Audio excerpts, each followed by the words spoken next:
peperangan yang tidak ke arah lebih kecil tetapi lebih besar. Apabila Presiden Iran sendiri telah terbunuh, dilakukan oleh Zionis, bukan sahaja Presiden tetapi pembantunya, menteri-menteri juga yang telah terkorban. Dan akhir sekali kita lihat dalam tahun 2024 juga, pemimpin tentera ataupun Hizbullah, Hassan Nasrallah, juga dibunuh oleh Yahudi. Maka ini menguatkan lagi, dan Yahudi tersalah langkah, menyebabkan dia bukan saja menghadapi Hamas, tetapi dia menghadapi ada 4 penjuru secara berterusan, daripada Yaman, daripada Iran, daripada Iraq, daripada Syria, dan daripada Lebanon yang telah mereka hadapi sejak begitu lama. Tel Aviv menggelupur, dibedil oleh Iran. Kemudian 50 pegawai NATO yang disembunyikan mereka, 30 tentera Ukraine terkorban, dibedil oleh Rusia. أعوذ بالله من الشيطان الرجيم. Tuan-tuan, Masjid Al-Aqsa perlu dibebaskan. Masjid Al-Aqsa telah ditawan sejak tahun 1967 dan mereka berkali-kali untuk membakar Masjid Al-Aqsa. Negara jiran hanya melihat. Jordan hanya melihat Masjid Al-Aqsa dibakar. UAE hanya melihat. Saudi hanya melihat. Morocco hanya melihat. Dan yang bertahankan Masjid Al-Aqsa ialah kami, ialah kumpulan pemuda Hamas. Seolah-olah Masjid Al-Aqsa kami yang punya. Tuan-tuan semati, a'udzu minasyaitonir rajim. Minal mu'minin rajulun sadaqu ma'adallah alaih. Faminhum man qada nahbahu wa minhum man yantazir wa ma badalu tabdila. Surah Al-Ahzab. Di antara mukmin ada lelaki yang benar niat mereka, yang menunggu janji Allah, dan antara mereka yang telah syahid, dan sebahagian mereka sedang menunggu giliran mereka, dan wa ma badalu tabdila, dan mereka tidak pernah ubah niat mereka untuk mencapai kejayaan syahadat. Allah istakan perjuangan yang berlaku ini ialah perjuangan yang syahdu kerana Allah SWT. Lihat kepada jiran-jiran Palestin yang kaya raya, Allah kurniakan minyak yang banyak. Lihatlah anak-anak yang kelaparan. Ini berlaku sebelum peperangan lagi, apatah lagi dalam peperangan. Mereka makan dengan mewah, dan kita tak bayangkan kelaparan di Gaza sebelum peperangan pun, apatah lagi dalam peperangan. Apabila pemimpin Hamas yang telah syahid, Yahya Sinwar, kita lihat antara komen daripada rakyat Saudi, bukan ramai, bukan semua, satu contoh, kami bergembira kematian Yahya Sinwar sebab dialah pengganas. Ini sikap seorang rakyat Saudi, ataupun dia menggambar sikap Saudi sebenarnya. Kita ambil satu contoh, dan dia adalah orang yang sangat penting sebab dia ahli syekh. Abdul Latif bin Allah ahli syekh, saya sempat sebut nama dia. Ahli syekh maksudnya ulama Wahabi. Ahli syekh maksudnya ulama Wahabi yang menyatakan bahawa kami bergembira dengan kematian Yahya Sinwar. Tidak ada merasaan untuk membela umat Islam tertindas. Dan ditanya kepada pemimpin besar mereka, kami lebih minat menjalinkan persahabatan dengan Israel. Ini yang sebenarnya. Apa yang berlaku pada Palestin itu bukan isu kami, bukan persoalan kami. Ini dijawab oleh de facto Saudi sendiri. Tadi ialah seorang rakyat. Seorang rakyat yang mungkin tidak mewakili rakyat seluruhnya, tetapi sudah cukup apabila dia mewakili ulama, ataupun seorang dia adalah tokoh ulama. Dan kita lihat pemimpin besar mereka juga mengatakan kami lebih suka mengadakan hubungan Israel. Ini disebut oleh Blinken. Dan mengikut perkataan dia dipetik oleh Barat, kami tidak kisah dengan isu Palestin. Kami ingin capai, matlamat kami ialah supaya Saudi menjadi negara yang maju 2030. Dan kami ingin tukar negara yang bertemakan agama kepada negara yang bertemakan kemajuan, kebebasan. Itu yang disebut oleh pemimpin mereka. Tuan-tuan semati, kita kembali kepada masa yang lalu. Apakah yang disebut oleh mereka tentang Hamas? Hamas, pendirian Saudi, ialah pengganas. Yang bersama dengan perjuangan Gaza ialah Malaysia, Indonesia dan Brunei. Yang lain boleh persoalkan. Dan Saudi sebelum peperangan menyatakan bahawa Hamas adalah teroris. Bukan saya sebut, tetapi yang disiharkan sebelum peperangan lagi. Sejak tahun 2008, Hamas disiharkan sebagai pengganas oleh Kanada, oleh Kesatuan Eropah, Israel, Jepun, USA dan di Jordan diharamkan. Itulah nasib pejuang-pejuang yang keserangan. Mereka berjuang, mereka tidak disokong hatta oleh jiran mereka sendiri. Dan tuan-tuan, apakah yang menyebabkan dalam konteks ini mari kita buka hati kita dan kita nilai sejarah. Apakah sebab Saudi begitu rapat dengan Yahudi? Israel maksud saya. Sebab Saudi ditubuhkan oleh Yahudi dan British.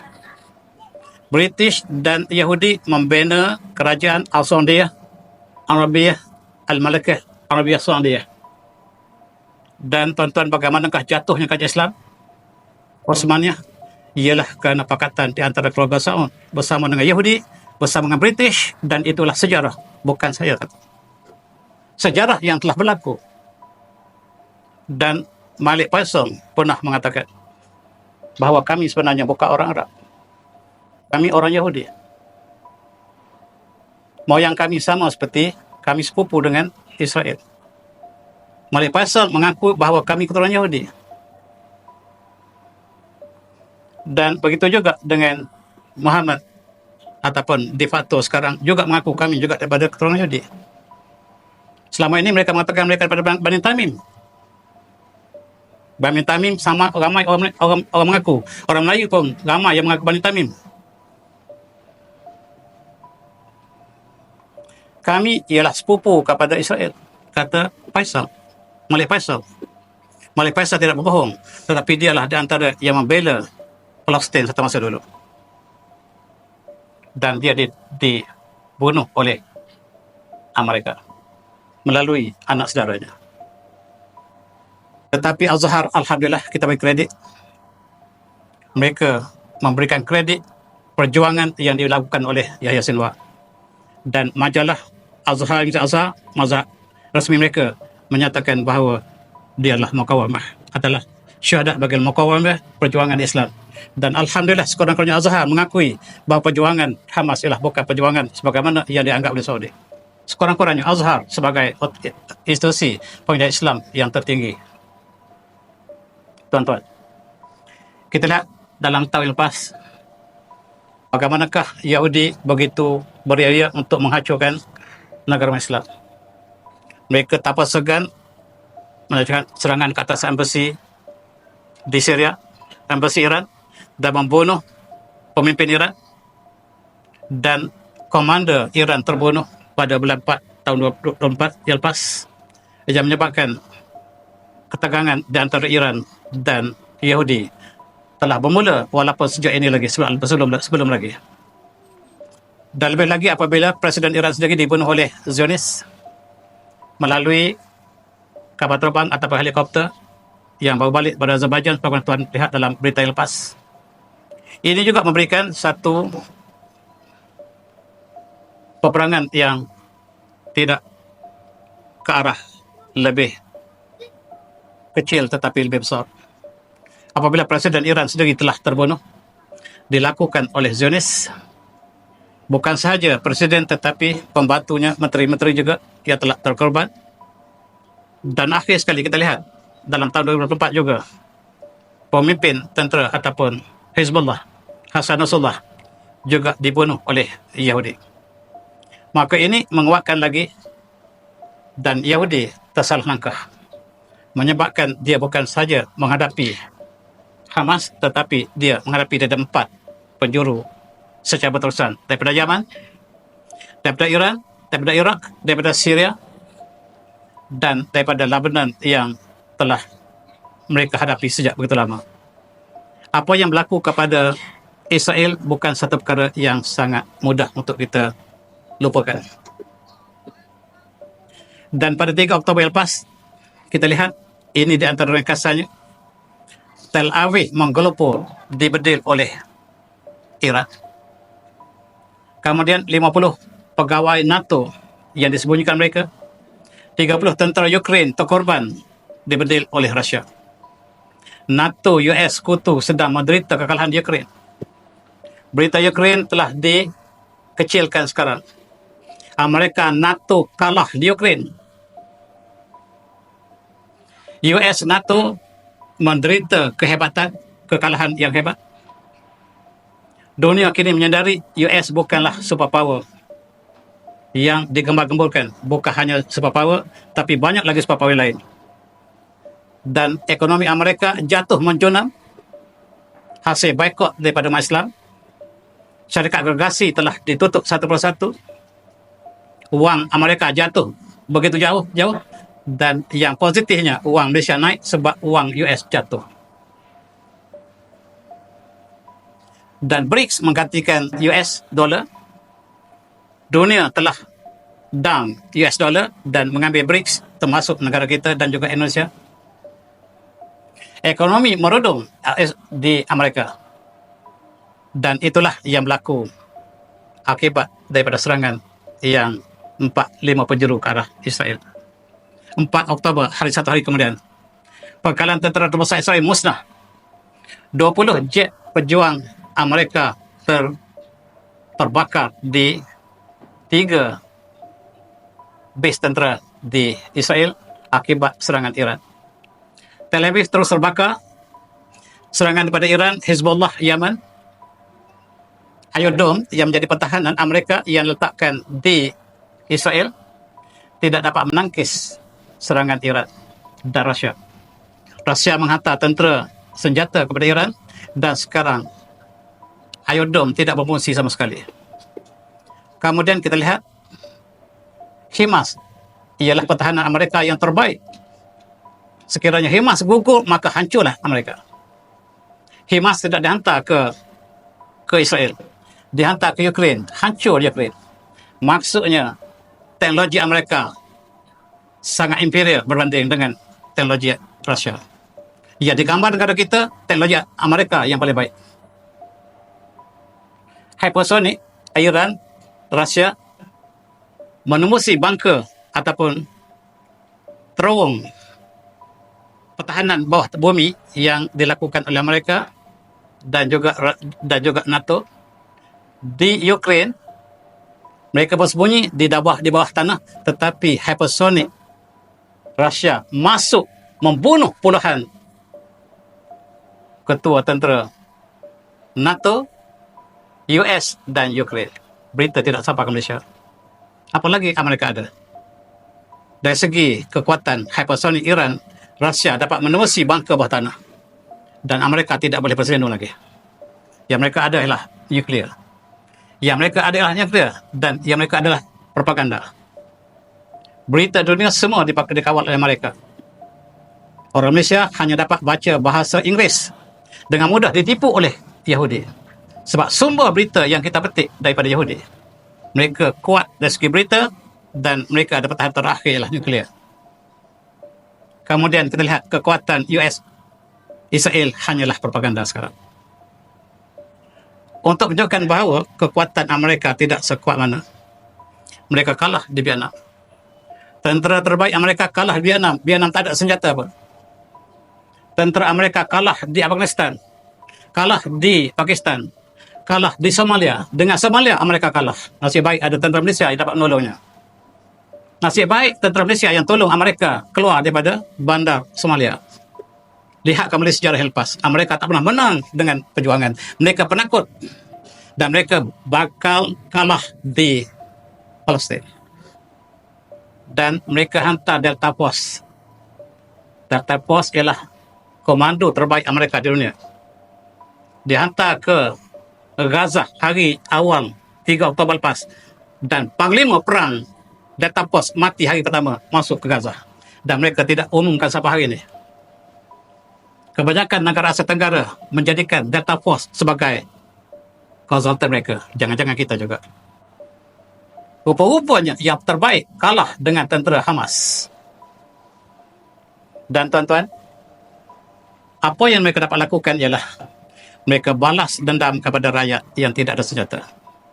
Apabila mereka tidak dapat menentang tentera Hamas dan tentera yang membantu Hamas daripada 4 penjuru, mereka lepaskan kemarahan mereka pada rakyat awam.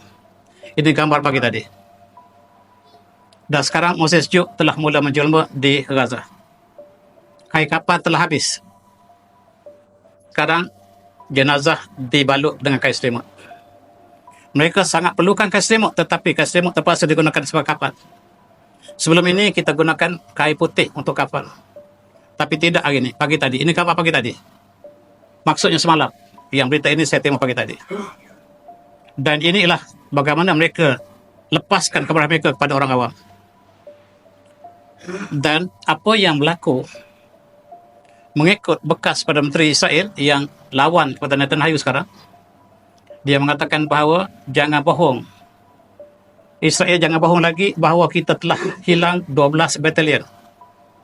Kita sudah hilang 12 batalion sejak bulan Oktober lepas.